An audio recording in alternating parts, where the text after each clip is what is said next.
Hello and welcome to Season 2 of our First Baptist Church on Fifth podcast.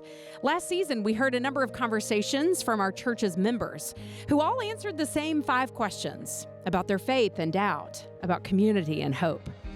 This season, we're focusing on the 100th anniversary of our church house. We've been nestled right here on 5th Street in Winston-Salem for 100 years. And oh, if these walls could talk.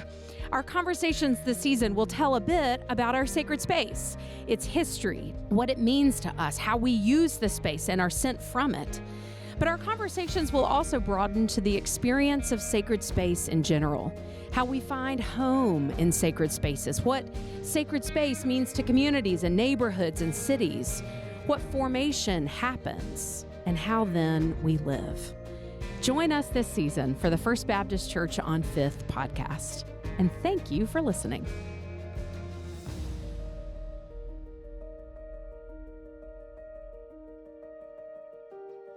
Hello and welcome back to the First on Fifth podcast. You have been joining us for several weeks as church historian Paul McCraw and I have journeyed together throughout the church's history, particularly focusing on these last 100 years of being in this particular church house. This is part of our church's celebration of our 100th anniversary of the church house right here on 5th Street. And we're so glad that you've been tuning in. I've heard from a number of you who have found these podcasts and these conversations with Paul to be deeply informative and helpful for you to know a little bit more about the church. I know I have learned so much, and I'm really grateful for Paul as a conversation partner and teacher. He insisted, though, that this last episode of this particular arc that we've talked about the history be one that I do by myself. So welcome to my office. Here we are. If you're listening and aren't watching, you should know that we're sitting in my office here in the church house because I'm going to talk us through the last 10 or so years of our history in this space because it involves a lot of building related changes and challenges. And as I do so, this might be a podcast. If you're listening, you might want to watch. This will be on our church's YouTube channel simply because there are accompanying slides to go along with our conversation today. So these are stories from about the past 10 years with some context on either side. It will lead us to the present moment and offer some reflections of what we've learned as a church, particularly around issues of space, where we are now, where we're headed.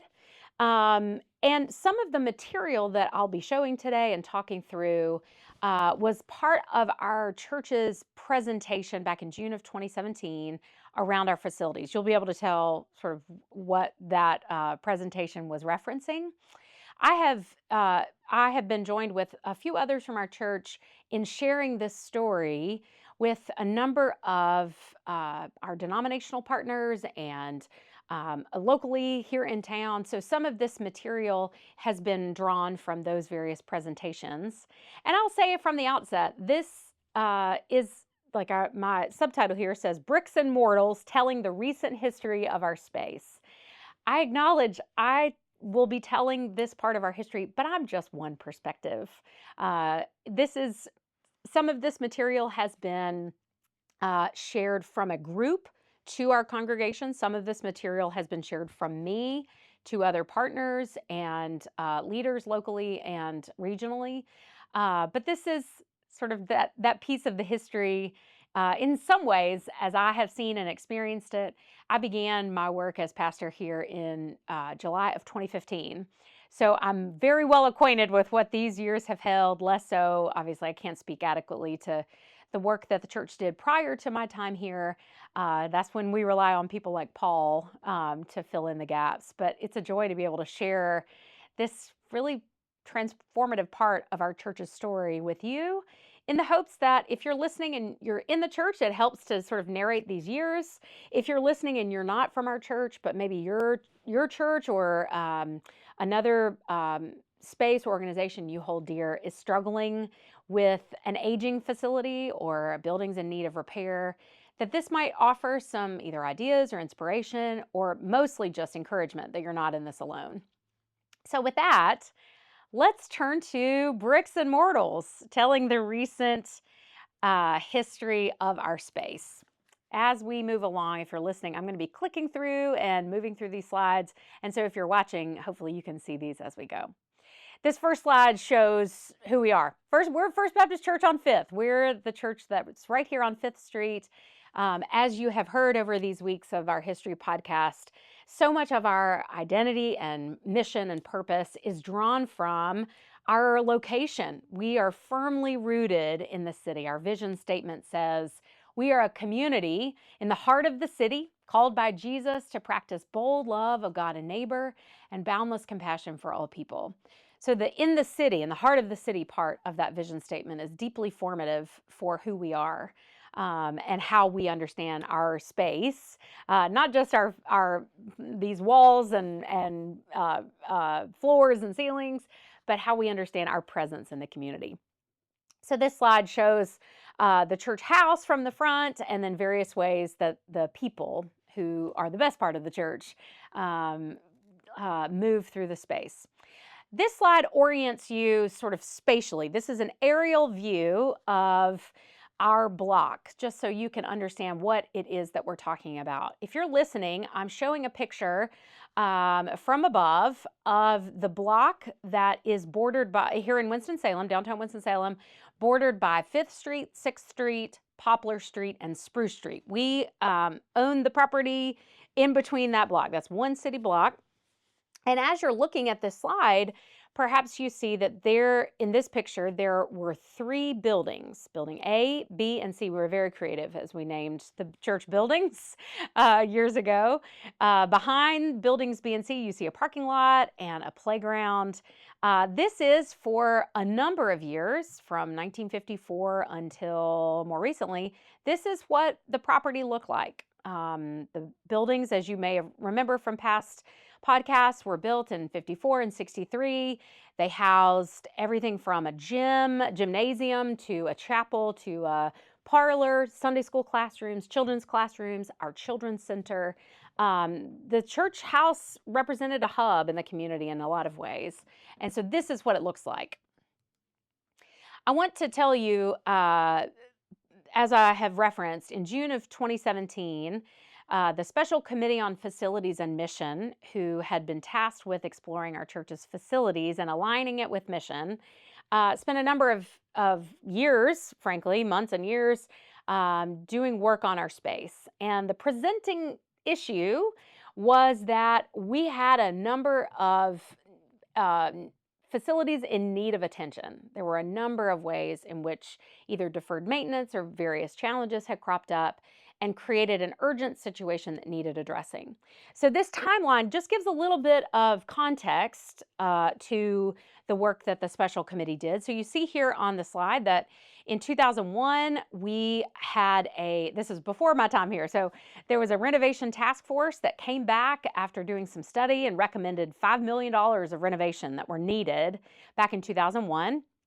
2007 saw a successful Heritage and Hope campaign that led to a complete interior renovation of the sanctuary that was partially in response to that work from the renovation task force. In 2012, the church went through a process of discernment around a number of challenges, including the sustainability of our building. That group that offered that leadership was called the Long Range Planning Group, and met to really give some careful, intentional, clear-eyed sort of study and reaction to the various challenges with our facilities. You see there in 2014, that was the beginning of that long-range planning group. The church's discernment led to the need for the long-range planning group to address these concerns. And then in November of 2014 and May of 2015, that group came back to the congregation with various recommendations and conversation. We're a Baptist church. We like to form groups that form groups that form groups, and this was an example of that. The church formed the Special Committee on Facilities and Mission in October of 2015. intended to take the work that the long range planning group had done. A lot of that was research based, to take that work and to move it toward action, to not just study the problem, but come up with some solutions, come up with some plans, and bring those back to the church. This bit here about the alignment of the church's facilities with mission was critical to the work of the special committee. And in 2016 and 17, that group held listening sessions, presentations, in part to hear feedback from the church about the space, about the facilities themselves, but some about it, how we understand our mission in the world, what our vision is for how God is calling our church. Which brings us to where we landed in June of 2017 when we came to the church with some sobering numbers. If you're watching, you see on the screen a graph here that tells about the dollars spent on our facilities, both in the budget and over the budget. So you see here, anything in green are dollars that were budgeted to spend on our buildings.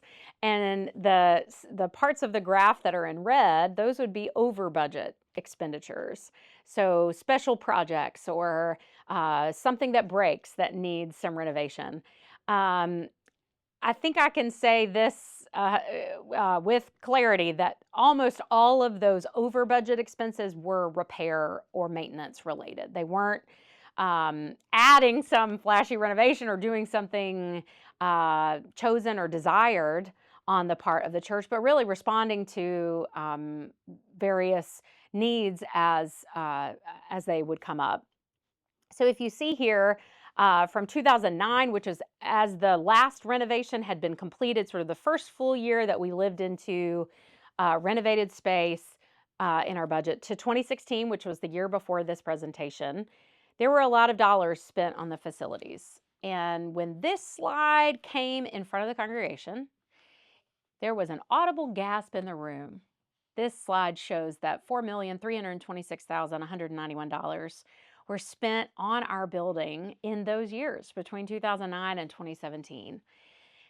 When this special committee presentation offered this statistic for the church in June of 2017, it was sobering for all of us, this recognition of how many dollars had to be committed to the just general running of our physical plant. I failed to mention this earlier. All three buildings combined were about 120,000 square feet of space that over time just cost a lot of money to keep up. You know, the cost of electricity wasn't going down. The cost of keeping the heat running in the winter and the air on in the summer just became prohibitively expensive. And so the church then did some reckoning. Are these the dollars that if we have to spend them, should we spend them? If we feel hemmed in by what needs to take place, what is that preventing us from doing in terms of the ministry we feel called to do? So this figure was quite an eye-opening one, and led us to be reminded that we're not alone, that churches all across the country are experiencing some of the very same challenges that we have had at First Baptist. And when we put this presentation together, that was nearly 10 years ago now, it has only become even more the case. I mean, the number of conversations I've had in these years with other congregations who are reckoning with more space than they need or more expensive space than they can afford. It's just so widespread. The reality is, in the 1940s and 50s and 60s, when a lot of churches like our church were experiencing a real boom in their attendance and their membership, a lot of them built buildings to accommodate larger congregations. And in many ways, we're sort of living with the aftermath of what that looks like, all these years later. So these various challenges are rather common. Declining worship and Sunday school attendance, fewer congregations are experiencing growth in number. There's less money, less resources available for ministry, so more dollars are going to upkeep of the building, that more of the pie is being spent on facilities. But the more adaptable and willing to change the churches are, the more they're able to thrive. So this context of what was happening around us felt really important to name for the church, so that as a congregation, we didn't feel like we were failing because we were running up against these problems.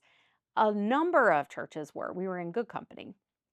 So this was our assessment as a special committee. What then did we need? We proposed at the time that we needed less space and more relationships. People don't come to a church just because of the building. People are attracted to people, not just a space. Our space needed to be more nimble and flexible. We need worship space that draws us in, that summons us, that shapes us for what we call the worship that is our very lives. We need freer resources. We know that a number of our dollars at that time were tied up in facility management. We needed to be able to adapt to changing needs for ministry in 2017 and beyond. And we needed focused ministries that were unique in a crowded marketplace of offerings. Whereas in the 1950s, when we built a gym, there weren't many other gyms. We were the first one in downtown Winston-Salem. There wasn't a Planet Fitness on every corner or the spaces for people together. As I stated here, Starbucks does better coffee, or your local coffee shop does better coffee. The YMCA does a better gym. So let's do what we do best and not try to offer a space that is all things to all people. Let's really narrow in on what we do and what we can do well. And so with that logic, we then, as a committee, when I refer to we, I'm talking about the Special Committee on Facilities and Mission. This was the logic that directed our path. So throughout our history, we feel called to be First Baptist Church on Fifth. You heard me say earlier that our location informs identity and mission. You've heard that all throughout our history podcast with Paul, that each and every time the church has moved locations, it's moved to be closer to the heart of the city. So we are a community planted firmly in downtown Winston-Salem. It would be a different understanding of our mission if we were out in the suburbs somewhere or out in a rural community. The downtown location informs us. So one consideration we made along the way was, do we need to move? Do we need to sell the property and move? And it became clear to the committee that we feel called to be here. Well, if we're going to be here, we're going to have a physical presence, which was another determination. Do we want to just be a church without a building? Plenty of churches do that. But we felt called to create and honor and shepherd and cultivate space for people to meet each other and meet God. So if we're going to have a space, and we're going to have a space in downtown Winston-Salem to have that physical presence, it needs to be dry and working and safe. We can't have a leaky roof that creates, various hazards in our gathering. We need working electrical systems and heating systems. We need to be safe in our gathering space. But we have limited resources. Let's name that reality. There are changing needs. We want a future that is long and hopeful and sustainable over the long term. And we're a church that can't and shouldn't do it all. We no longer can do that. It was probably a fool's errand in some ways to ever try. We need to do what we can best do and trust that that will be enough. And so this led us to bold and faithful action. So this was our logic. And it was rooted in the scriptural witness that we return to over and over again from the prophet Isaiah, who says, "For I am about to do a new thing," says that on the part of the Lord. God is at work doing new things. Now it springs forth. Do you not perceive it? Are we willing to acknowledge the new thing that God is doing? And with that, the special committee on June 4, 2017, presented to the congregation essentially a 4-point plan to restore the exterior of our historic sanctuary building and thus restore the sustainable future of the church, to reduce our unsustainable cost by tearing down buildings B and C and closing our children's center, reducing that unsustainability and instability of our financial life, to renovate Building A, sort of that remaining building, to accommodate all the ongoing functions of the church, and in so doing, renovate that work of love to which we're called, and to reimagine the space of our shared life together, what the church house can look like, what the people can look like in this space. I showed some pictures when we did this to just illustrate some of the challenges. So here I'm going to click through fairly quickly some of the challenges that we were facing at the time. You see that our church house, if you've never seen it, if you're just listening, has this really distinctive copper dome roof of the sanctuary, and it was leaking. And that is really what started this whole thing. We needed to replace that flat seam copper roofing on the dome. There were a number of active leaks in the sanctuary because of it, and it needed replacing.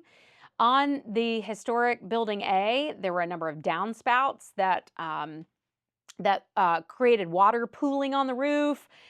In the sort of flatter parts of our roof line. You see here several images of, water damage. On this historic sanctuary building, a number of cornices needed work. Sheet metal had caused some corrosion. Some windows have had water penetration. The terracotta was being compromised around the top part of the building. And then, as we talked about tearing down buildings B and C, they more recently had roofs that had been replaced, but they were leaking, and the moisture damage was causing significant concerns. The HVAC and boiler systems were past their shelf life, and we were sort of living on some borrowed time. The plumbing had never been majorly replaced in these buildings. This is where some of the deferred maintenance was really causing some headaches. In Building C, the persistent roofing challenges, there were spaces in that building that we only used once a week. Sunday school classrooms, either that weren't occupied or were only occupied for about 45 minutes on a Sunday, and were sitting unused, but still needed to be heated and cooled and the lights on and whatnot, just to maintain the safety of the systems, which were causing some challenges. I'm going to go back to this slide. I'm sorry, I clicked ahead, but I'm going to go back for just a moment, because among the various challenges that needed repair or renovation or restoration was the hardest reality that in one of our buildings for 50 years, we had housed the First Baptist Church Children's Center, which at the time of its founding was the first racially integrated educational space in Forsyth County. It was begun as a ministry of the church to create a space where kids from birth through pre-K could find vibrant Christ-like education, where teachers could find meaningful work, where families could have reliable, trustworthy, warm and compassionate teachers and community for their kids in this really formative season of life. And for 50 years, our Children's Center was one of the ways that the church best served the community. At the time of its closure, we had almost 150 kids in the Children's Center, nearly 50 teachers and administrators, some of whom had spent their entire career working in our Children's Center. It was an incredible gift to the community. My 3 kids were there at the time. And one of the things that we found along the way is that as centers like ours were regulated by state and federal government entities, there were a number of costs that were associated with the constant upkeep of the Children's Center. So for us, that meant 1 year, the state regulated that every classroom had to have 3 different distinct sinks instead of 2. So one for use after a diaper change, one for kids to use, one for adults to use. I can't remember all the specifics, so please, if I am incorrect in that, forgive me for that. But for 15 classrooms, we had to come back in and add all the infrastructure for another sink in each room. And that is one example of many. Every year, when our reviews would be done and inspections by the state, there would always be something. Some years were more and others were less. But along the way, it got to the point where this was a ministry of the church. This was not a separate 501c3 or a separate freestanding space. It was connected to the other buildings. It was an outgrowth of our church's ministry and mission in the community. And it got to the point where we could not continue to afford opening and running and sustaining the children's center. Along the way, the church gave just deep thought. The Special Committee on Facilities and Mission probably spent the bulk of our time figuring out a plan for the children's center that didn't involve ultimately closing it, which is what we proposed and what the church decided to do. We explored various downtown partners, other congregations, other schools that we could partner with. Could we let it be a freestanding building on the church's property? Could we use other spaces that the church may have used in times past? One of those key challenges that we faced every year with the Children's Center was the reality that we had kids on multiple floors. If you were to build a freestanding preschool now, everything would have to be on the ground floor. External access from every classroom is a requirement. And every year we'd be told, you're grandfathered in, but at some point the grandfathering would run out. And at least as the space existed at the time, there was no way to meet that requirement unless we tore it down and started over. So we did a number of studies, pricing, partner meetings, research around town, and ultimately came up short. There wasn't a way that we could see, that we knew of, that we found to continue the life of the Children's Center. And frankly, that was the hardest, most gutting part of this work, was to come to the realization that that it could not sustain beyond any major work on the space. I remember crying a lot of tears. I think we all did. That was a terribly hard decision because it had been such a vital part of our church's identity and mission. And yet we recognized it wasn't possible to continue as we had. And then along the way, as we proposed all these various, renovation, restoration, raising some spaces, we wanted to reimagine some spaces. And so as part of this initial presentation in June of 2017 was this beautiful image, as you see on your screen now, of an addition to the property. So if we tear down buildings B and C, this would look like a 4,600 square foot addition that would be a common entry point. It could be multi-use space, flexible space, more modern space. You see on the screen, on the left side of your screen, we had hoped at the time to be able to preserve the footprint of our chapel space and create a columbarium, outdoor garden, sort of the sacred garden in the middle of downtown Winston-Salem. On the right-hand side of your screen, you see a covered driveway to be able to ease access to the building for families and individuals that need, greater assistance getting in and out of the building. And so this was the hope. This was the image that, despite all the hard of what we might lose, this was what we hoped to gain. And so there was a real excitement on that evening, even despite all the hard news, to consider how the facilities would change as the church changed in a new time. And as we concluded our presentation, we reminded the congregation of these words from Paul. Since then, we have such a hope. We act with great boldness. Now is a time not to cower in fear or feel paralyzed by what we can't do, but to act and to do so with that great boldness. So on that night, we had a packed house in the congregation that received that word, that was accompanied by countless hours and tears and work and research and conversation and prayer and discernment. And at that point, after it was out in the congregation, we proposed a number of listening sessions, to follow. But as I show on the screen, the question is, then what happened? What next? Well, we got in the news. If you're listening, I've clicked through and have shown a number of news clippings from our local Winston-Salem Journal and other TV media and whatnot. Um, I did find myself wondering, why is there not more happening in Winston-Salem? Why are we the top of the fold headline story for multiple days on end? This did garner a lot of local feedback, a lot of it not positive. There were a number of days where we just really didn't want to open the newspaper to see if we were there.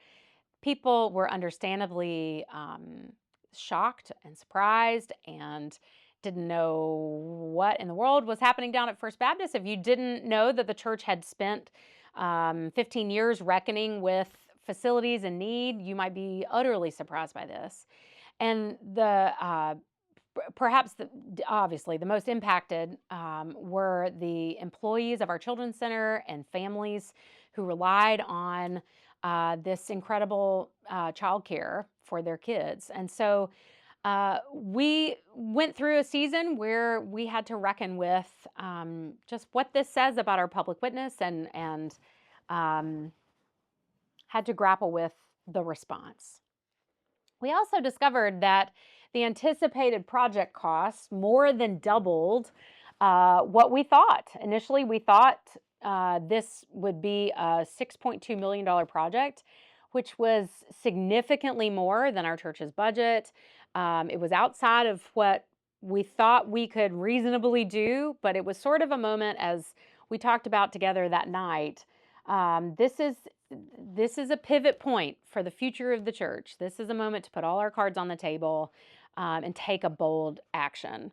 Over the months after that announcement, and as we got into the specifics of pricing, the project ballooned, more than doubled in cost, ballooned to a $13.3 million project, which immediately deflated the work. If we don't have $13.3 million, if we did, the question was, like, if we had the money, even would we spend the money after having spent so many dollars on our building? You might remember the slide that showed over $4 million had been spent on our facilities over a number of years. Why then would we turn around and spend a huge amount of money on our facilities? We also discovered that raising money to tear down buildings was a first. Our capital campaign consultant that worked with us, he said, I've worked with a lot of churches over my years to raise money to build buildings. I've never worked with a church to raise money and tear them down. So I'm really proud and really just so deeply grateful that the dedication and love of our church family allowed us to raise nearly $4 million of that $5.8 million cost of the project. We had some additional funds. We did some debt servicing. That's how we made the math work. But it involved whittling the project down from the biggest piece, the restoration, the interior renovation, the tearing down the buildings, and that addition. We had to whittle it down to what absolutely had to take place. And that involved repairing the roof, restoring the exterior of the sanctuary building from the roof line up, so steeple restoration, new roof on this building. Mechanical systems had been spread out among all three buildings. They had to be consolidated into one. That involved electrical panels, the HVAC system. We had to add a boiler. And the cost to tear down the buildings and just simply fill in the hole created there and put down a temporary gravel parking lot. That was about the extent. Our additions, we added a handicap ramp, which was much needed, and 2 bathrooms in the sanctuary narthex, which is the space right outside the sanctuary. And that was what we did. That was the project when all the excess had to be taken out. These, I'm going to click quickly through some pictures of what it looked like. This was the chapel space once all the pews had come out, the organ, the piano, all the furniture up on the chancel. We did a big auction. So you see this bottom image shows all the stuff that we find when you clean out all of the church closets. You would be surprised by all that churches hold on to over the years, and we are no exception to that rule. On the day that was our last day to be in the in those two buildings, buildings B and C. We had planned a meaningful worship service together in the chapel. We showed up that morning, and in case we needed one more reminder from God that we needed to do this work, the air conditioning had gone out. It was Pentecost Sunday, late May in 2018, excuse me. And it was reading something like 82 degrees in the chapel. So we had to pivot. This picture here shows we gathered just in the breezeway right outside the chapel for our time of remembrance. Each person that was there that day was given a stone because, like many of our biblical ancestors and mothers and fathers of the faith who marked an encounter with God, we use these stones to mark places where we had encountered God in these buildings, that though the space may no longer be there, the encounter will remain. And we wanted to honor that. So we invited people to go and place their stone anywhere around buildings B and C where they had experienced God. And then we gave them two stones, one to place and one to bring with you into the sanctuary for worship, where we created an altar together during our time of worship. Then, not too long later, demolition began. And so you see here, the picture in the upper right-hand corner was from the first day of demolition. There were some pictures that appeared again in the local paper of things being torn down. And there they are. Here's another picture from behind the church of what it looked like, what all that demolition looked like as it came down. And then you see here some pictures of the scaffolding that had gone up around the steeple. You see us up on the roof, climbing the scaffolding. I was one of the people that held on the whole time to go observe what was happening up on the roof. Here you see the new copper dome that had been replaced, and what it looked like to bring in 1,000 truckloads of dirt to fill in the holes that were left after the buildings came down.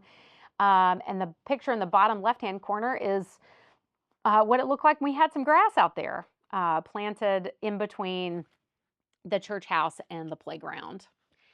As we ascended the scaffolding for the final time, as the steeple was being repaired, several of us went up and offered and wrote our prayers on the top of the steeple tower. And the prayer I wrote said, "May this be a boundless home for generations to come. To God be the glory." A boundless home was our fundraising theme and guided us in our praying, and our discernment around how we hope the building can be a boundless home for folks to enjoy. The bottom picture on the bottom right-hand corner shows us using the space. Even though buildings were gone, life remained.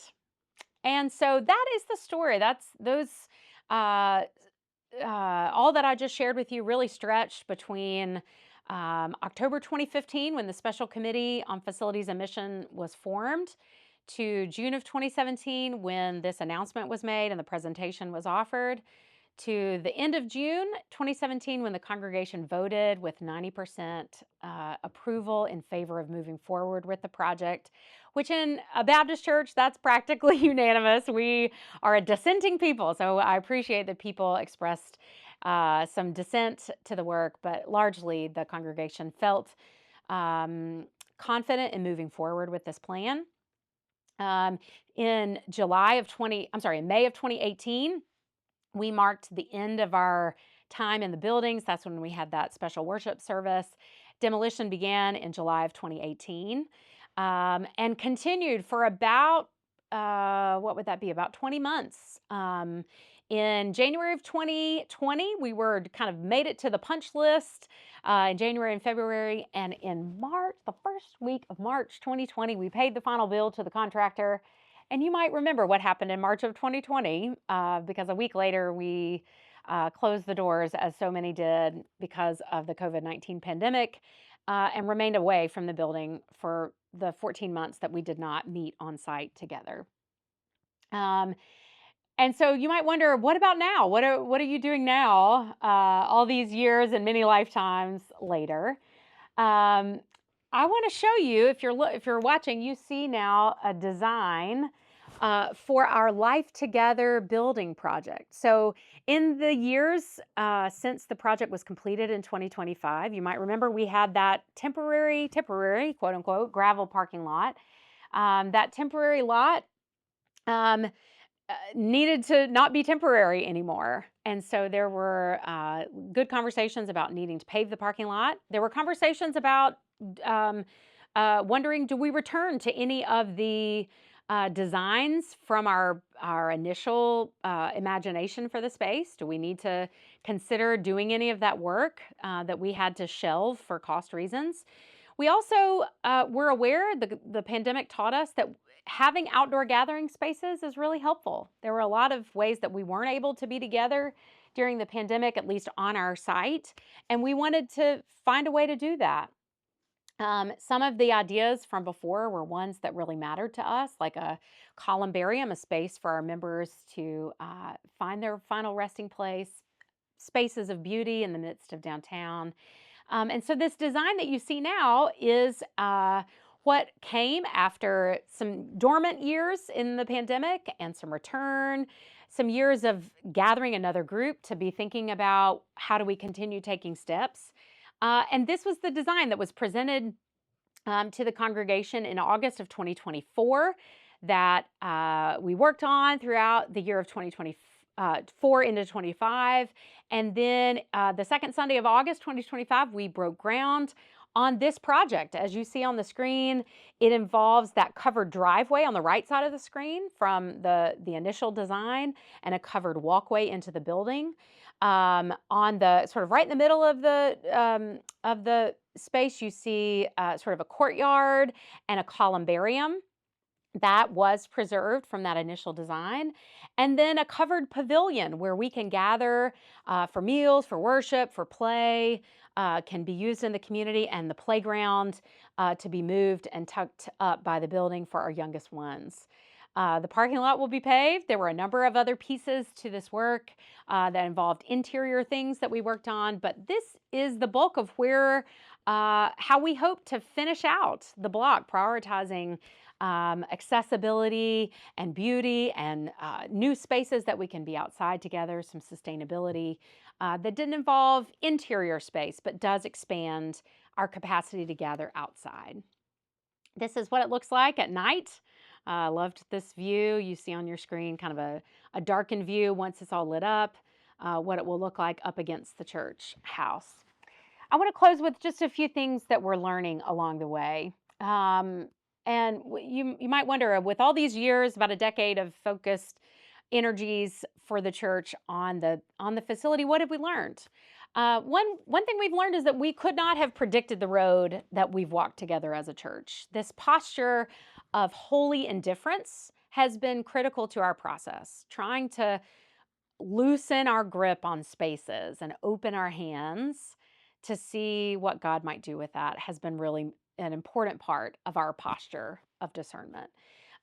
We had to resist the temptation to be more about the wineskins than the wine. You know, that image from scripture about preserving the wine inside, not so much the wineskins on the outside. It is about the mission of the church and the people and the thing that God has called us to do, that work of love in the world, not just the space in which we do it.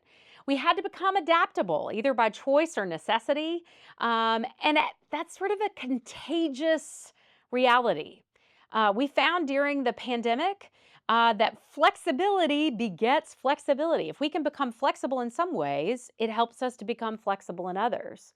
We asked some questions as the buildings we were preparing to downsize our space. How can we be a church without a fellowship hall? How can we be a church without Sunday school classrooms? Well, we had just exercised these muscles of discernment when the pandemic forced us to ask questions like, how can we be a church when we can't physically be together? How can we be a church who worships online for a season? We were tired from all the work that we had just done together as a church on our facilities, but we were really our muscles of flexibility had been primed, and we approached the pandemic from my perspective with some resolve that had been earned. Our decision to tear down the two buildings, to consolidate it into one, to restore that one building, was this renewed commitment to be rooted in place. And that feels even more special in this year that we're marking our 100th anniversary in the space. We also, in those years between projects, we spent a lot of months in conversation and prayer and discernment about the changes in and around the church. In these years, we have added a lot of new members. We've added new staff, new programs. Our ministries and missions have expanded. Downtown has changed around us. We no longer feel our imagination locked into what we can do on this block. There is a lot more creative imagination that we really explored in these years.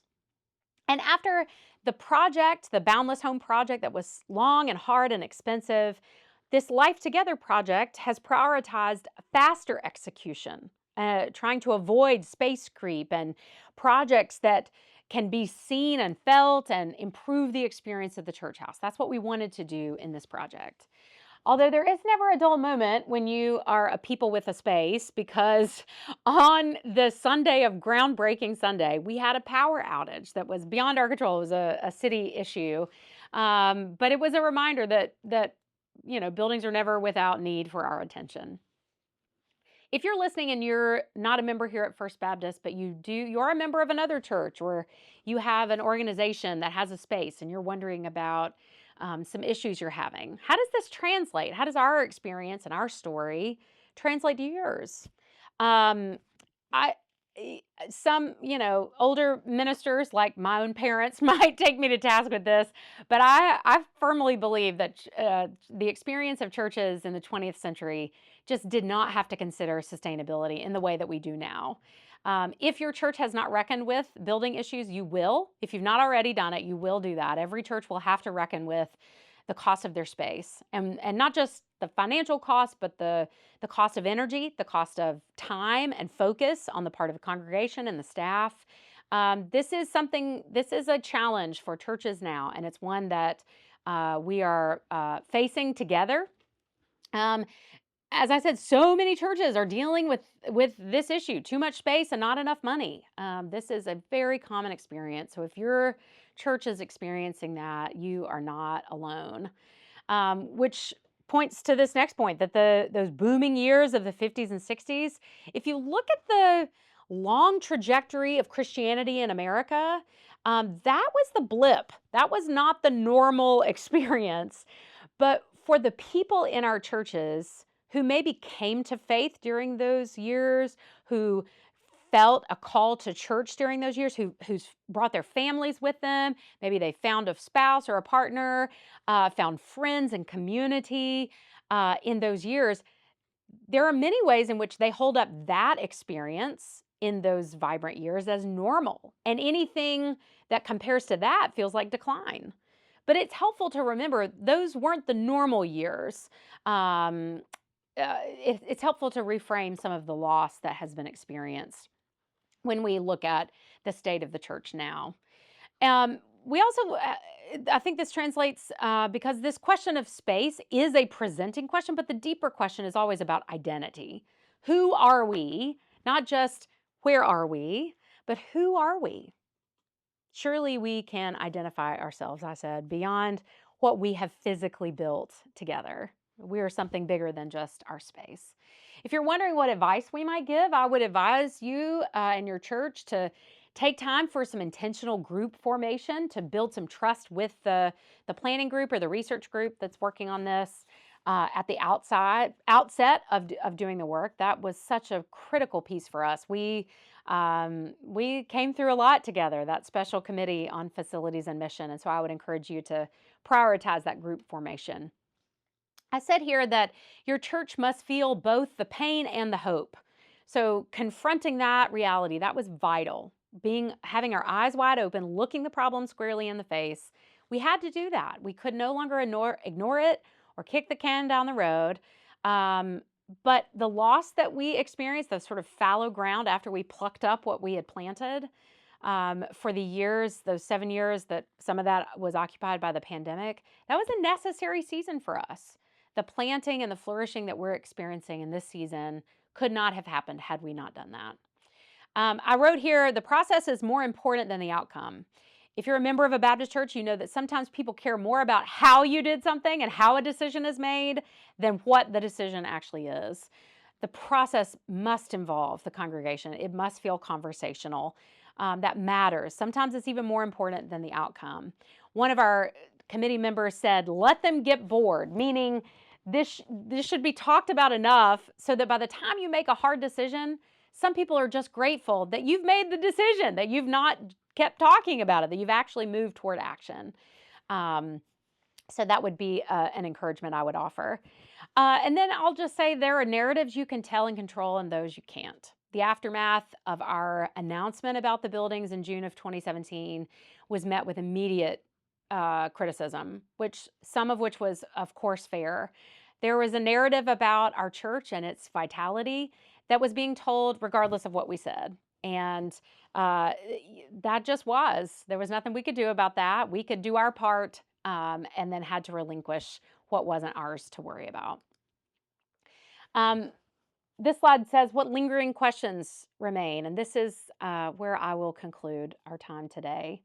A question that remains for us is, after our current project is complete, how can we continue to be the very best stewards of our resources? We know with our building work that one resource is financial, but that is not the only. It has occupied a lot of our church's energy. So we'd like to put those energies elsewhere. How can we continue to be good stewards of the resources we have? Another lingering question is, how can we more intentionally and faithfully open our space to and for our neighbors? Sam Wells once said that if the church house isn't being open to neighbors, you have only yourself to blame if you can't sustain it. Meaning, the church isn't just the members to enjoy. It should be something that is a resource for the community and a space that the community can appreciate. And so we have, in the past several years, tried to find very intentional ways to open our space and have more folks from our community be able to enjoy it. A third question would be, how do we avoid some of the same challenges? We're in a smaller space. We tore down 2/3 of our space, and we now run into each other intentionally. We're crowded in. We have spaces that we have completely outgrown. But the last thing any of us want to do is just build something else. So, or some other space that will put us back in the same challenge as we were in before. So how do we avoid some of those same challenges in a smaller space? And then the final question that really stretches from what I've offered to you today all the way back to 1870, when Alfred Holland first put an ad in the paper that said, "Are there any other Baptists in Winston? If so, come to my house." All the way through the formation of the church and its incorporation in September of 1871, to its occupation in the first church house, to its growth and the move to the second church house, to its move here onto 5th Street in 1925 and the building of this space, to the adding on of spaces and ministries and people, to the years in which we started to grapple with who we are and how we are in the world, to this past decade of focused energies on our building and sizing ourselves to best do the work of love to which God has called us to do. That final question is, together with God, what story will we write next? What story will we write next? Together with God. For these past 100 years and for the next 100 years and the 100 after that, that is the question that will unfurl with me this day and in all the days ahead. It has been a joy to share these stories with you in this podcast. We have many more stories to share. These are the ones that have occupied this deep exploration of our history. We're so glad that you've joined us for that. Thank you to Paul McCraw, again, our church historian. Thank you to all of you who have listened along with us. We invite your prayers and your encouragement as we continue to be the church, to be that community in the heart of the city called by Jesus, to practice bold love of God and neighbor and boundless compassion for all people. Friends, thank you for listening in. There's more to come on the First on Fifth podcast. We're glad you've been with us. Bye-bye.